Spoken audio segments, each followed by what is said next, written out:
ഈശോയ്ക്ക് നന്ദി. എൻ്റെ പേര് ജൂലി ദേവസി. ഞാൻ വയനാട്ടിൽ നിന്നാണ് വരുന്നത്. ആദ്യമേ തന്നെ എനിക്കും എൻ്റെ കുടുംബത്തിന് വേണ്ടി സാക്ഷ്യം വഹിക്കാൻ വേണ്ടി എന്നെ ഇവിടെ കൊണ്ടുവന്ന പരിശുദ്ധ അമ്മയ്ക്കും ഈശോയ്ക്കും ഒത്തിരി നന്ദി. ഞാൻ ആദ്യമായിട്ട് ഉടമ്പടി എടുക്കുന്നത് 2023 ഫെബ്രുവരി 11 ഞങ്ങൾ ഇവിടേക്ക് വരാൻ വേണ്ടി ഞങ്ങളുടെ വീടിനടുത്തുള്ള ചേച്ചിമാരൊക്കെ പോയി ഞങ്ങൾക്ക് പരിചയപ്പെടുത്തി തന്നിട്ടുണ്ടായിരുന്നു.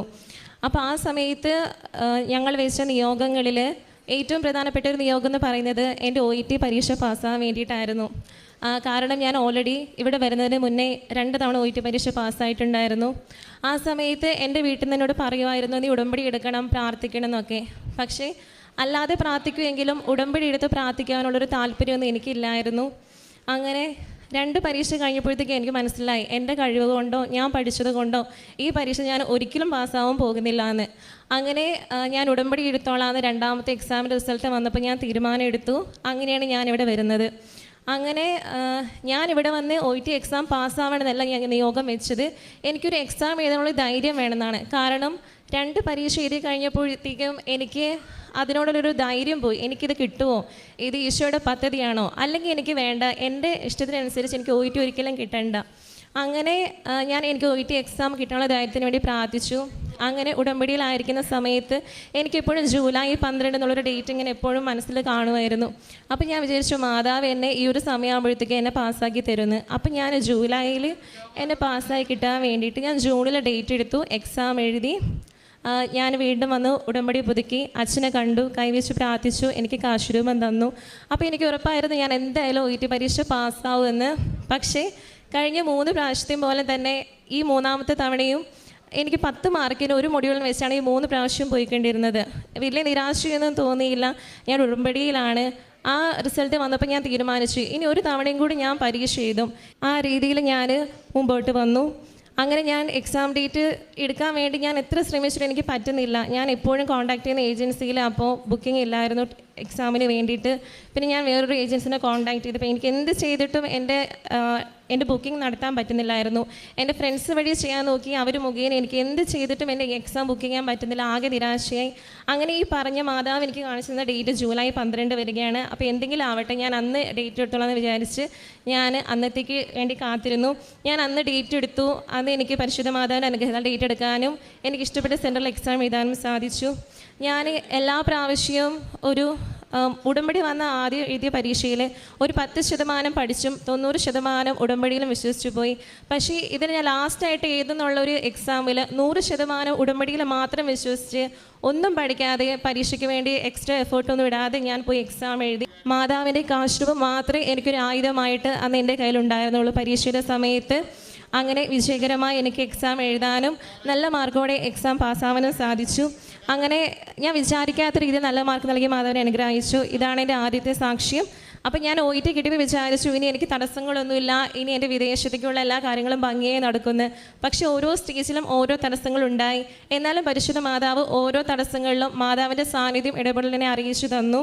എനിക്ക് ലഭിച്ച ഇൻ്റർവ്യൂ പോലും നഷ്ടപ്പെട്ടു. റിസൈൻ ചെയ്ത് വീട്ടിൽ വന്ന് ഞാൻ എന്ത് ചെയ്യും, ഉള്ള ജോലി നഷ്ടപ്പെടുത്തി, ഇനിയൊന്നും കിട്ടാനില്ല. ആ ഒരു അവസ്ഥയിൽ വരുന്ന സമയത്ത് മാതാവിൻ്റെ സമയ ചുരുക്കത്തിൻ്റെ അനുഗ്രഹത്താൽ ഞാൻ ഡേറ്റ് എടുത്ത് പ്രാർത്ഥിച്ചു, മാതാവേ മാർച്ച് 13 എനിക്ക് ഇൻ്റർവ്യൂ ലഭിക്കണമെന്ന്.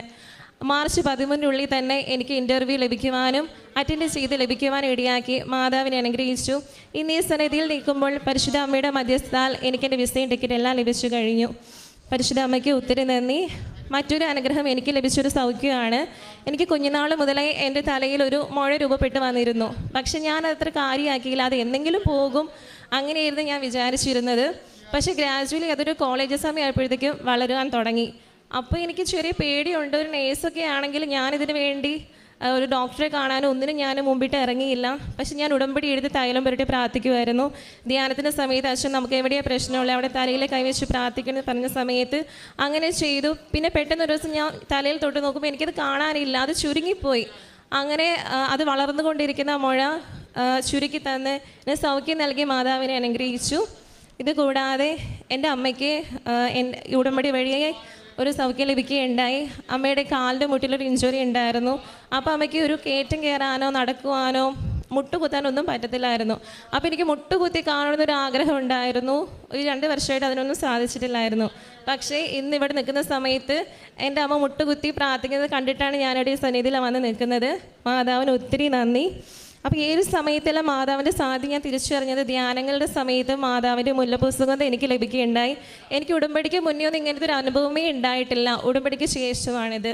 ധ്യാനങ്ങളാണെങ്കിലും ഒരു ധ്യാനം ഞാൻ ഉടമ്പടിക്ക് മുന്നേ കണ്ടിട്ടില്ല. പക്ഷേ ഉടമ്പടിയുടെ സമയത്ത് ആദ്യത്തെ ഒരു ചൊവ്വാഴ്ച അച്ഛൻ്റെ ധ്യാനം കണ്ടു. പിന്നെ ഞാൻ എൻ്റെ ആദ്യത്തെ ഉടമ്പടിയിൽ അച്ഛൻ്റെ ഒരു ചൊവ്വാഴ്ചകൾ ധ്യാനം മുടക്കിയിട്ടില്ല. കാരുണ്യ പ്രവർത്തികളായിട്ട് ചെയ്തത്, ഞാൻ വീട്ടിൽ വരുമ്പോൾ ഞങ്ങളുടെ അവിടെയുള്ള അമ്മമാരുടെ ഒരു വൃദ്ധസദനത്തിൽ പോവുകയായിരുന്നു. അവിടെ ചെന്ന് അവരെ സഹായിക്കും. ഞാൻ ജോലി ചെയ്യുന്ന സ്ഥലത്താണെങ്കിൽ അവിടെ ഒരു വൃദ്ധസദനമുണ്ട്. അപ്പോൾ എല്ലാ ആഴ്ചയും പോയി എന്തെങ്കിലും അവർക്ക് വേണ്ടി ചെയ്യാൻ എനിക്ക് മാതാവ് എന്തെങ്കിലും മാറ്റി വെച്ചിട്ടുണ്ട്. അവർക്ക് വേണ്ടി എന്തെങ്കിലും ഒരു ചെറിയ കാര്യമായിക്കോട്ടെ, അതൊക്കെ ഞാൻ ചെയ്ത കാരുണ്യ പ്രവർത്തികൾ. ഇത്രത്തോളം അനുഗ്രഹം എനിക്കും എൻ്റെ കുടുംബത്തിന് തന്ന മാതാവിന് ഒത്തിരി നന്ദി. കൂടാതെ എൻ്റെ അമ്മയും ഉടമ്പടിയിലായിരുന്നു. അമ്മയ്ക്കും 4 അനുഗ്രഹങ്ങൾ ലഭിക്കുകയുണ്ടായി. എന്ന് വെച്ചാൽ അമ്മയുടെ വലിയ ആഗ്രഹമായിരുന്നു ഈസ്റ്ററിന് എൻ്റെ ചേട്ടൻ വീട്ടിലെത്താമെന്നുള്ളത്. അങ്ങനെ ഈസ്റ്റർ കഴിഞ്ഞ ആഴ്ചയിൽ തന്നെ 4 വർഷത്തോളം വിദേശത്തായിരുന്നു എൻ്റെ ചേട്ടൻ വീട്ടിലേക്ക് വരികയുണ്ടായി. അമ്മയുടെ ചേച്ചിക്ക് സ്ട്രോക്ക് മൂലം വളരെയധികം പ്രയാസങ്ങളും ബുദ്ധിമുട്ടുകളും ഉണ്ടായിരുന്നു. ആ ആൻറ്റിക്ക് പെട്ടെന്ന് തന്നെ ചെറിയ ചെറിയ പ്രശ്നങ്ങളുണ്ടെങ്കിലും ഇപ്പോൾ ആൾക്ക് വലിയ രീതിയിലൊന്നും ബുദ്ധിമുട്ടുകളില്ലാതെ നല്ല രീതിയിൽ മുമ്പോട്ട് പോകുന്നുണ്ട്. ഇത്രമാത്രം അനുഗ്രഹങ്ങൾ തന്ന പരിശുദ്ധ അമ്മയ്ക്കും തിരുക്കുമാരനും ഒത്തിരി നന്ദി. ഏറ്റവും വലിയ ഒരു അനുഗ്രഹമായിട്ട് ഞാൻ കാണുന്നത് മാതാവിൻ്റെ കരുതലും സംരക്ഷണവുമാണ്. മറ്റു ഭൗതിക നേട്ടങ്ങളെക്കാൾ ഉപരി എവിടെ പോയാലും മാതാവിൻ്റെ തൈലം കുരിശ് വരച്ച് പോവുക, ഒരു തുള്ളി ഉപ്പ് കഴിച്ചു പോവുക, ഇതാണ് ഏറ്റവും വലിയ ശക്തിയും സംരക്ഷണവും ഞാൻ തിരിച്ചറിഞ്ഞത്. ഇതെല്ലാം നൽകിയ മാതാവിനും ഇതെല്ലാം ഒരുക്കി തന്ന എൻ്റെ ഈശോയ്ക്കും ഒത്തിരി നന്ദി. യേശുവേ നന്ദി. ഞാൻ ഇതുപോലെ മാതാവിൻ്റെ സ്വരം എനിക്ക് കേൾക്കാനിടയുണ്ടായി. എൻ്റെ CBT എക്സാമിൻ്റെ സമയത്ത് ഒരു സെൻറ്ററിൽ 3 പേർക്ക് അവിടെ എൻട്രി ഉണ്ടായിരുന്നുള്ളൂ. അപ്പോൾ എക്സാം ഒരു 2-3 മണിക്കൂറായിരുന്നു അവിടുത്തെ ഡ്യൂറേഷൻ.